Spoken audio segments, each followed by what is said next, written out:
اس کے بعد بات کریں کہ جماعت اسلامی کے جو یہاں کے کنوینر پبلک اینڈ کمیٹی بھی ہیں جماعت اسلامی لاہور کے، اور کیسر شریف صاحب، انہوں نے یہ دعویٰ کیا ہے کہ چونکہ مقام پر ان کا ایک فلڈ ریلیف کیمپ لگا ہوا تھا الخدمت کی طرف سے، اس کے اوپر پنجاب پولیس نے اور جو شہری انتظامیہ ہے انہوں نے دھاوا بولا ہے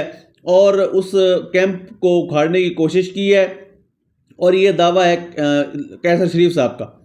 لیکن اگر میں آپ کو اپنی آبزرویشن بتاؤں تو ہم بھی وہاں پر گئے تھے اور ہم نے دیکھا ہے کہ وہاں پر سیلاب متاثرین کو اتنی ٹائٹ سیکیورٹی میں رکھا ہوا ہے کہ کہیں میڈیا والے آ کر ان سے فیکٹس پر بات نہ کر لیں، ان سے ریئلٹی معلوم نہ کر لیں، کہ جیسے خدا نخواستہ کوئی ہمسائے ملک کا جاسوس پکڑ لیا ہو۔ اتنی سیکیورٹی باہر اندر ہر طرف انہوں نے اپنی پولیس کھڑی کی ہوئی ہے، اور وہاں پر جو صحافی ہیں ان کو جا کر کوریج کرنے کی اجازت نہیں ہے، تاکہ جو فیکٹس ہیں، جو نقصانات ہوئے ہیں، جو لوگوں کے ساتھ زیادتی ہوئی ہے، جو لوگوں نے لاکھوں روپے دے کر اپنا گھر بنایا تھا اور آج وہ پانی کی نظر ہو چکا ہے، کوئی اس پر بات نہ کر سکے، ان چیزوں کو روکنے کے لیے انہوں نے وہاں پر سیکیورٹی ٹائٹ کی ہوئی ہے۔ میں سمجھ رہا تھا کہ شاید ویسے سیکیورٹی رکھی ہوئی ہے، لیکن جو جماعت اسلامی لاہور کے